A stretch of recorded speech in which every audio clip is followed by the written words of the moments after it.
देखो, इसमें ये लिखा है how to calculate the estimated building permission fee for residential and commercial building, है ना।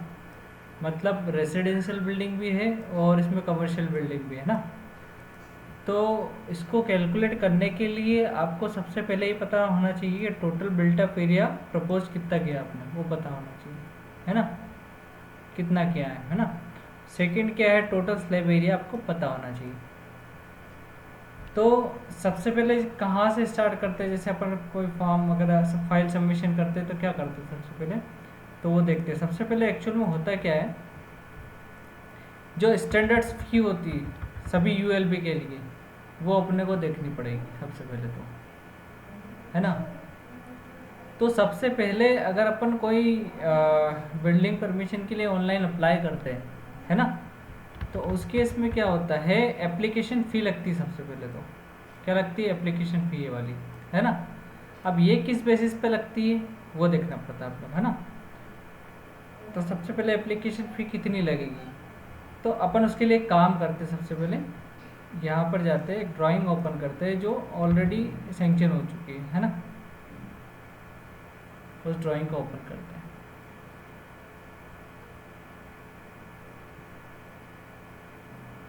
ठीक है, इस ड्राइंग को ओपन किया अपन ने, है ना। और इसके अलावा ओपन करने के बाद अपन एक काम करते हैं, उसका जो डिमांड नोट जनरेट होता है लास्ट में जब डीसीआर क्लियर हो जाती है, वो भी अपन इसको यहाँ से क्या करते हैं, इसको ओपन करते हैं। ठीक है, डिमांड नोट को जो इसका जनरेट हुआ था, इसको जूम करके देखते हैं थोड़ा सा। ठीक है, तो ये जो पर्टिकुलर फाइल है इसको देखते हैं अपन मिनिमाइज करके। ये जो पर्टिकुलर फाइल है इसका जब अपन ने सबमिशन किया था, जब चार्ज कितना लगा था वो अपने को पता लगाना है। तो इसके लिए इसी फाइल का एक DWG रिपोर्ट जो कि PDF फॉर्मेट में है ना, वो भी जनरेट हुआ था। ठीक है, तो जो आपकी परमिशन भी कैसे लगी होगी, तो इसको जूम करके अगर देखेंगे यहाँ से, तो जितना भी अपना बिल्टअप एरिया होता है, जैसे इसमें लिखा है, यहाँ देखते हैं हम, टोटल बिल्टअप एरिया जो लिखा है 39.92, है ना। तो ये कैसे कैलकुलेट करना 39.92 वो देखते हैं सबसे पहले। तो इसको मिनिमाइज करते हैं यहाँ से। तो ये जो टोटल एरिया आपका, जैसे कि ये वाला एरिया है, इसको अगर अपन PR एंटर करते हैं, ये FAR एरिया होता है ना, 25.36, है ना। और ये है आपका 5.4।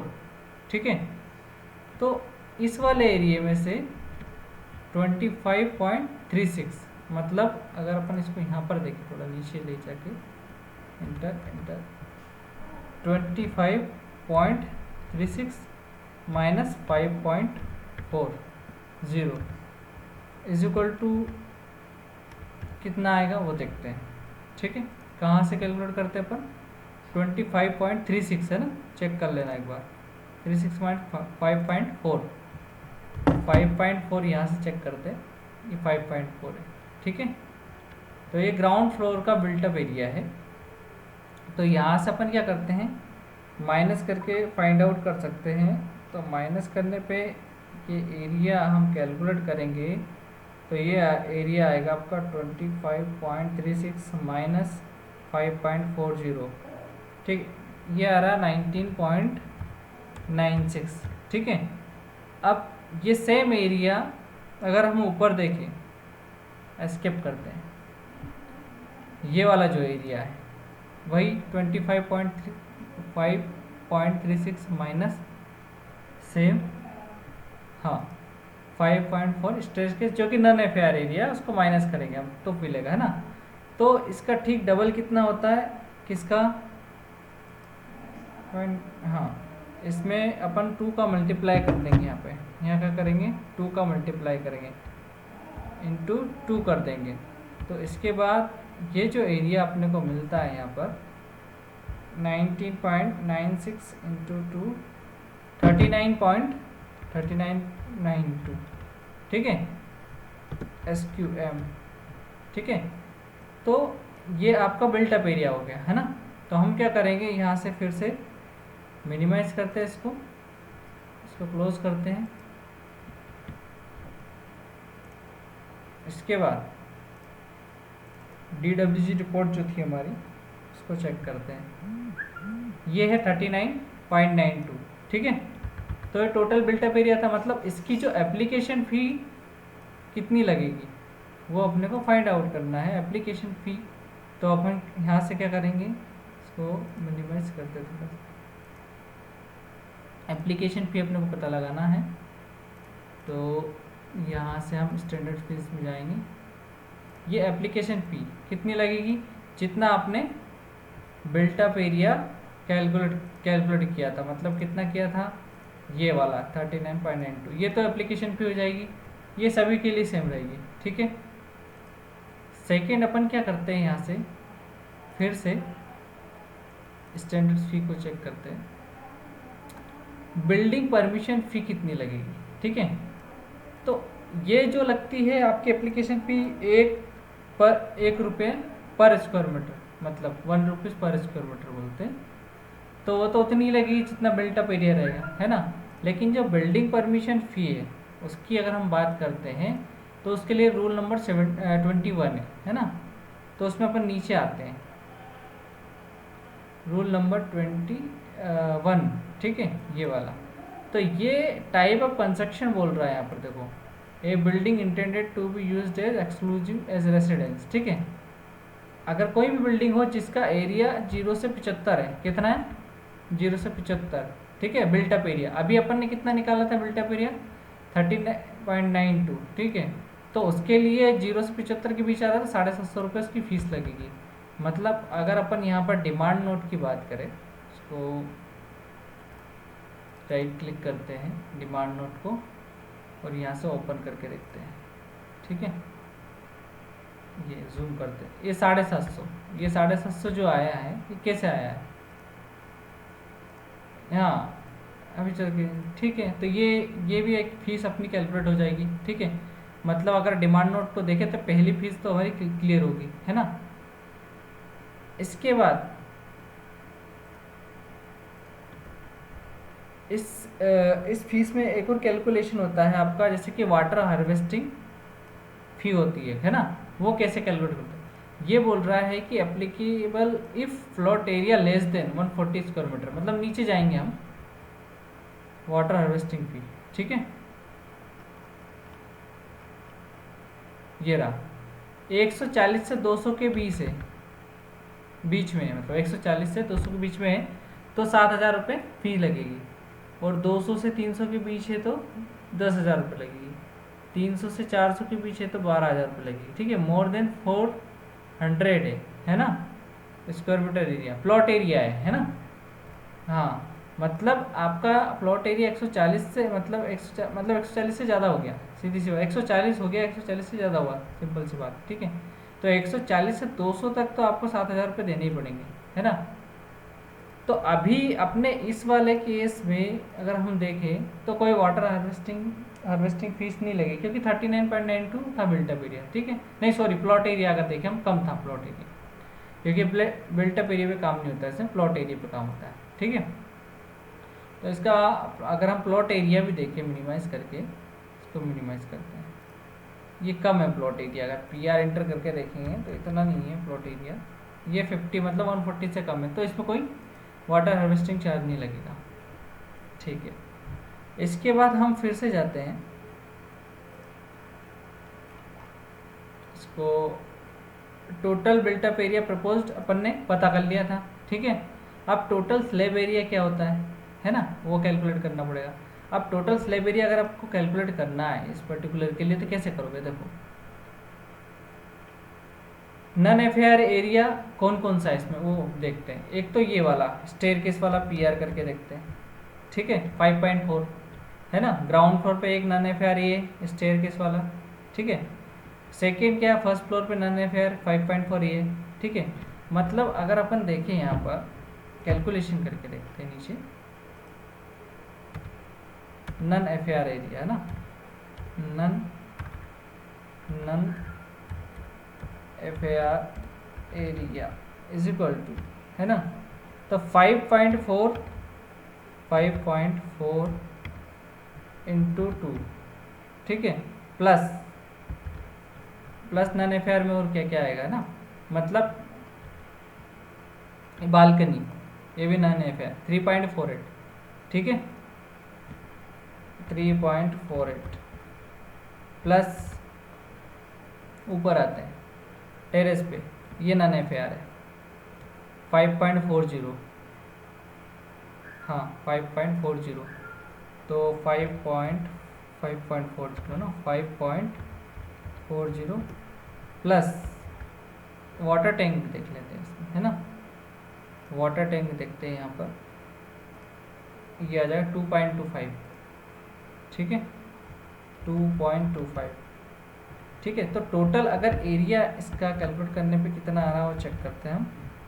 ये नॉन एफआर एरिया है ना, जिसको अपन ने बिल्टअप में काउंट नहीं किया है, 5.4 इंटू 2 प्लस 3.48, ठीक है, प्लस 5.40 प्लस 2.25, है ना, तो ये आ रहा है 21.93, 21.93, ठीक है, इतना स्क्वायर मीटर आ रहा है, ठीक है। अब आपको क्या करना है, टोटल स्लैब एरिया कैसे निकलेगा, built up plus non FR area को ऐड करना पड़ेगा आपको, ठीक है। तो बिल्टअप है आपका, टोटल स्लैब एरिया निकालना है आपको सपोज, ठीक है। तो इसके लिए हम क्या करते हैं,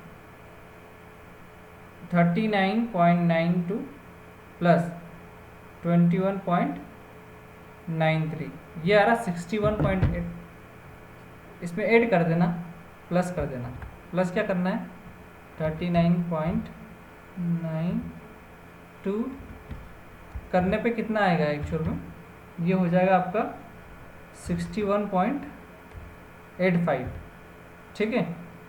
तो ये इतना आपका स्क्वायर मीटर आ जाएगा आपका, टोटल ये आ जाएगा स्लैब एरिया, ठीक है। तो अपन ने टोटल बिल्टअप एरिया भी प्रपोज कैलकुलेट कर लिया है और स्लैब एरिया भी। तो ये कहाँ देखेंगे हम इसको, अगर देखना है तो इसको मिनिमाइज करो यहाँ से, TWG रिपोर्ट देखो इसी की, है ना, स्लैब एरिया इसमें लिखा होगा, स्लैब एरिया कहाँ लिखा है इसमें, यहाँ पर लिखा, देखो नॉन एफआर लिखा है 21.93, ठीक है, ये कैलकुलेट हुआ, फिर टोटल स्लैब एरिया, ठीक है। तो आपको टोटल स्लैब एरिया काहे के लिए कैलकुलेट करना, किस चीज़ के लिए कैलकुलेट करना है, वो कैलकुलेट करना है आपको कर्मकार फीस लगेगी कि नहीं इस पे, इस प्लॉट पे, ठीक है।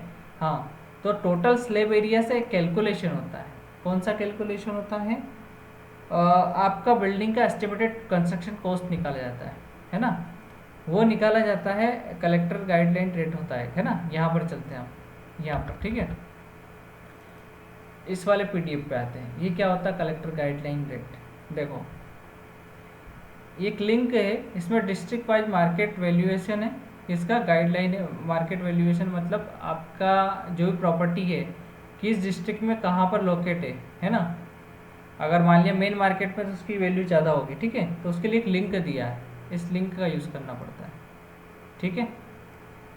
तो हम यहाँ से इस लिंक को ऐसे Ctrl+C करते हैं और मिनिमाइज करते हैं यहाँ से, और मिनिमाइज करने के बाद इसको पेस्ट करेंगे यहाँ पर, ठीक है, पेस्ट करते इसको,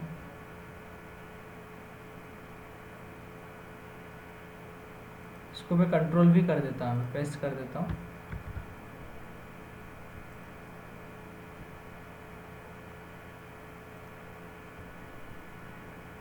ठीक है, इसको पेस्ट कर दिया। पेस्ट करने के बाद हम जाएंगे इसकी वेबसाइट पे,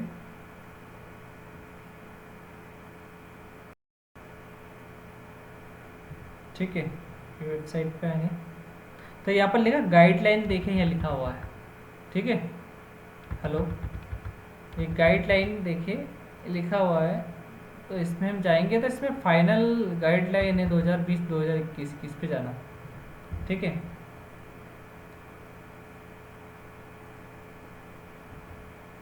मान लिया मैं, देखो इंदौर, जो भी डिस्ट्रिक्ट आपको सेलेक्ट करना वहाँ का देख सकते, जैसे मेरे को मुझे देखना देवास का या फिर इंदौर का, है ना, यहाँ पे जैसे क्लिक करेंगे तो जितनी भी कॉलोनी है, जितने भी एरिया मोहल्ला वगैरह जो भी है, सबके यहाँ पर रेट आ जाएंगे, ठीक है। हाँ, तो अभी ये जो पर्टिकुलर प्लॉट है ये एक पर्टिकुलर रेसिडेंसी के अंदर आ रहा है ना। अगर इसको देखें तो यहाँ का अगर रेट कैलकुलेट करना है, नीचे आता है, जूम कर दो, तो ये पर्टिकुलर क्या है, एक रेसिडेंसी के अंदर है, देवयानी रेसिडेंसी के अंदर है प्लॉट, ठीक है ना। तो ये इसमें लिखा है देवयानी रेसिडेंसी प्लॉट नंबर 1 से 54 तक के 1 to 54 रोड पर है। उनका जो आवासीय जो रेट है क्या, भूखंड का जो है, भूखंड मतलब जो प्लॉट है उसका रेट वर्ग मीटर, मतलब 1 स्क्वायर मीटर का रेट ज़्यादा है जो रोड पर है, लेकिन जो रोड से अंदर है उसी रेसिडेंसी के अंदर उनका कम है। तो ये रोड से अंदर आ रहा है, ठीक है। तो ये सिर्फ पर्टिकुलर किसका रेट है मालूम है, प्लॉट का रेट है। हाँ, लेकिन इसी के बाद उसी प्लॉट पे आप आरसीसी कोई बिल्डिंग बनाते हो, आवासीय भवन बनाते हो आरसीसी का, जनरली सभी आरसीसी के होंगे ना। फिर आरबीसी टीन है ना, टीन शेड होता है, कच्चा होता है, ठीक है। तो आरसीसी का अगर बनाते हो तो आपको क्या करना है, ये जो रेट है आपका विथ प्लॉट के साथ कंस्ट्रक्शन कॉस्ट है, समझो। ये पूरे मकान जो आपका जो हाउस है उसका वैल्यूएशन कैसे करा, प्लॉट के साथ किया हुआ है। तो आपको कंस्ट्रक्शन कॉस्ट निकालना है तो क्या करना पड़ेगा, ये जो है 10,700, इसमें से 3200 को माइनस करना पड़ेगा। तो ये निकलेगा 10,700 में से आप 3200 माइनस करेंगे तो ये निकलेगा 7,500, ठीक है। कितना निकलेगा, 7,500। तो ये यहाँ पर अगर हम देखें कलेक्टर गाइडलाइन रेट जो भी देख रहे थे हम, यहाँ पर इस पर डबल क्लिक करता हूँ, यहाँ से यहाँ पर भी देखो इन्होंने ऐसे ही कैलकुलेट किया है। इसको देखते हैं, देखो ये यहाँ पर पर्टिकुलर किसी एरिया के लिए लिया है उन्होंने, एग्जांपल लिया है ना, जो भी कॉलोनी सोसाइटी मोहल्ला जहाँ पे भी आ रहा है ना। तो इन्होंने क्या किया है, ये 1900 का जो रेट लगाया है, ठीक है, ये रेजिडेंशियल प्लॉट का रेट है, उसके बाद ये विद प्लॉट के साथ बिल्डिंग का रेट है, ठीक है, रेजिडेंशियल बिल्डिंग का। तो इन्होंने क्या करा है, जो 11,400 था उसमें से 1900 को माइनस कर दिया, तो ये 9,500 क्या आया, कलेक्टर गाइडलाइन रेट आया। तो हमें अपने इसमें निकालना है ये पर्टिकुलर, इसमें अगर हम देखेंगे मिनिमाइज करके देखते हैं इसको यहाँ पर, तो आपको क्या करना पड़ेगा, 10,700 में से ये 3200 माइनस करना पड़ेगा, ठीक है। किसी की भी डिस्ट्रिक्ट के लिए, किसी मोहल्ले के लिए निकालना है, कहीं भी सोसाइटी सड़क किसी के लिए, ठीक है। तो उसकी पूरी उसमें इंफॉर्मेशन होगी। तो आपको कैसे कैलकुलेट करना, अपना जो टोटल स्लैब एरिया कितना था वो देखते हैं हम पहले तो, ठीक है। इसको मिनिमाइज करते हैं। टोटल जो स्लैब एरिया हमारा आ रहा था वो आ रहा था 61.85, ठीक है। अगर आप 61.85 ये एरिया आ रहा था, इसको मैं डिलीट करता हूँ थोड़ा सा, 61.85, और रेट कितना है इसका अगर देखा जाए तो माइनस करने के बाद 7,500 है, ठीक है, 7500 है ना। तो अभी इसका हम कैलकुलेट करने पे टोटल स्लैब एरिया कैलकुलेट करते हैं, ठीक है, 61.85 इंटू 7500, ठीक है। ये आ रहा है 4,463,875 है ना, 875। तो ये 10 लाख के अंदर आ रहा, मतलब ये अगर हम देखें तो लेस देन आ रहा है, लेस देन आ रहा, किससे आ रहा, 10 लाख, ठीक है। तो इस पर कोई कर्मकार फी वगैरह नहीं लगेगा, समझो, ठीक है। लेकिन इन्होंने जो एक एग्जाम्पल दिया है उसको देखते हैं हम यहाँ पर, कौन सा एग्जाम्पल, यही कलेक्टर गाइडलाइन रेट वाला, ठीक है। इसमें क्या क्या देखो, ये कितना निकल गया, इन्होंने 150 लिया है टोटल स्लैब एरिया एग्जाम्पल के तौर पर, ठीक है, हेलो। और ये माइनस करने पर जो कलेक्टर गाइडलाइन रेट निकला है 9,500, ठीक है।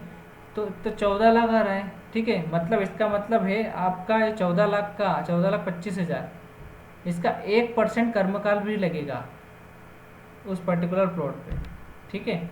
और हमारे इस केस में यहाँ पर अगर हम देखें, इसको मिनिमाइज करते हैं और राइट क्लिक करके इसको भी ओपन करते हैं, फिर से हम ओपन करते हैं इसको, देखते हैं यहाँ से। तो देखो जूम करके देखते हैं, इस पर कोई कर्मकार नहीं लगा, ठीक है। ये हो गया अपना। फिर स्टैंडर्ड फी देखो, हमने वाटर हार्वेस्टिंग भी कैलकुलेट कर ली है, और कर्मकार भी कर लिए, ठीक है। हाँ, अब इसके बाद क्या है, कर्मकार फीस के बारे में इन्होंने क्या बताया यहाँ पर देखते हैं हम। बिल्डिंग परमिशन फी के नीचे आते हैं, कर्मकार, ठीक है।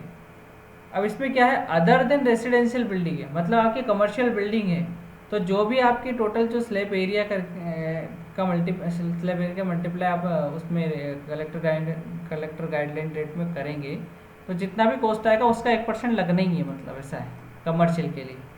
हाँ, ठीक है। वो भले रेसिडेंशियल अब है ही नहीं, रेसिडेंशियल कमर्शियल 1% लगेगा, भले वो 10 लाख से नीचे हो या ऊपर, उससे कोई फर्क नहीं पड़ता, ठीक है। तो ये तो हो जाएगा। अब इसमें देखते हैं, ये इन्होंने कुछ चार्ज लगाए इसमें, अगर देखें तो चार्ज देखो, परमिशन फी हमें पता लगी है ना, वाटर टैक्स लगाया है और निर्माण ऊपर लगाया है। तो इसके लिए यहाँ तक परमिशन फी तक तो हमको समझ में आ गया, बाकी फीस नहीं लगी हमारी, ठीक है। एक एप्लीकेशन फ़ी भी समझ में आ गया हमको, परमिशन फ़ी भी समझ में आ गया। ये निर्माण उपकर ये लगाया ने 3,593 का लगाया, ठीक है। ये ही बोलता है, इसको ऊपर लेके जाते हैं हम लोग। इस पे देखो, fee mention below are standard fee which is applicable in all ULB of Madhya Pradesh, मतलब ये सारी मध्य प्रदेश में सभी यूएलबी के लिए एप्लीकेबल है। इसके बाद क्या है, अदर फीस सच एज मलबा, हो सकता है इस पर्टिकुलर यूएलबी के लिए 250 रुपये हो, है ना, लेकिन दूसरी यूएलबी के लिए ज़्यादा हो सकती है, 500 हो सकती है ना। सर्विस चार्ज, व्यवसाय कर, डेवलपमेंट फी, है ना, ये कौन सा है, पतादी शुल्क बोलते हैं इसको, ठीक है। और applicable as approved by respective ULB according to the consultant, मतलब आपको अगर अपनी एक्चुअल फीस जो कैलकुलेट करना है, कितनी परमिशन फ़ी लगेगी, तो ये वाली जो चार्जेस है जितने भी, है ना, ये आपको आपकी जो पर्टिकुलर जो यूएलबी होती है, नगर निगम या नगर पालिका, वहाँ से आपको इंफॉर्मेशन कलेक्ट करनी पड़ेगी, क्योंकि वो हमेशा फिक्स है उनकी, ऐसी लगती है, ठीक है। तो हर यूएलबी के लिए अलग अलग ही रहेगा ये वाला, लेकिन बाकी सब स्टैंडर्ड है।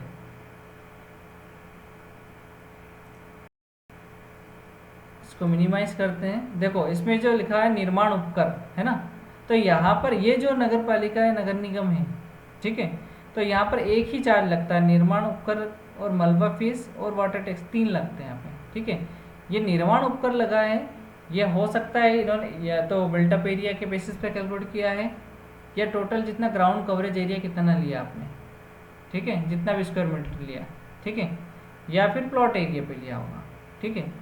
ये तीनों में से एक जो भी स्टैंडर्ड होता है उस बेसिस पे लिया है, ठीक है।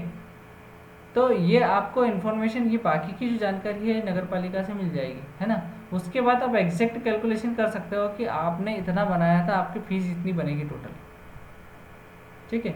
तो यहाँ से अपन सारा कैलकुलेशन कर सकते हैं। तो यहाँ से देखो, DWG रिपोर्ट से हमको सब पता लग गया, ठीक है। डिमांड नोट हमारे पास पहले से था, तो सब पता लगा लिया। यहाँ से कलेक्टर गाइडलाइन रेट अपने पास होना चाहिए, ठीक है। तो कलेक्टर गाइडलाइन रेट अगर मिनिमाइज यहाँ से हम करेंगे, देखो इसको क्लोज करता हूँ मैं, जिस भी सिटी का चाहिए ना, इंदौर, जैसे इंदौर का हमको देखना है, तो इंदौर का हम देखेंगे ना, इसमें जूम करो इसको, धार रोड, है ना, इंदौर रोड, मंत्री नगर, प्रकाश नगर, जितना भी है, एक एक जगह का दिया है। इंदौर जितना बड़ा उतना बड़ा इसमें डिटेल्स मिलेगा आपको, है ना, ठीक है। तो वैसे ही आपको सारा इसमें ये सब कैलकुलेट करना है, ठीक है। तो ऐसे कैलकुलेट होगा ऐसा। और ये कहाँ पर दिया है अगर मैं बता देता हूँ, यहाँ पे एबीपास की वेबसाइट पे जाना है सब, है ना।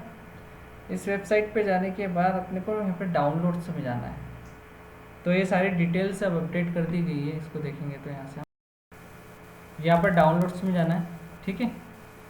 यहाँ पर नीचे आना है, कलेक्टर गाइडलाइन रेट, कर्मकार fees, standard fee, water harvesting fees, compounding fees, ठीक है ना।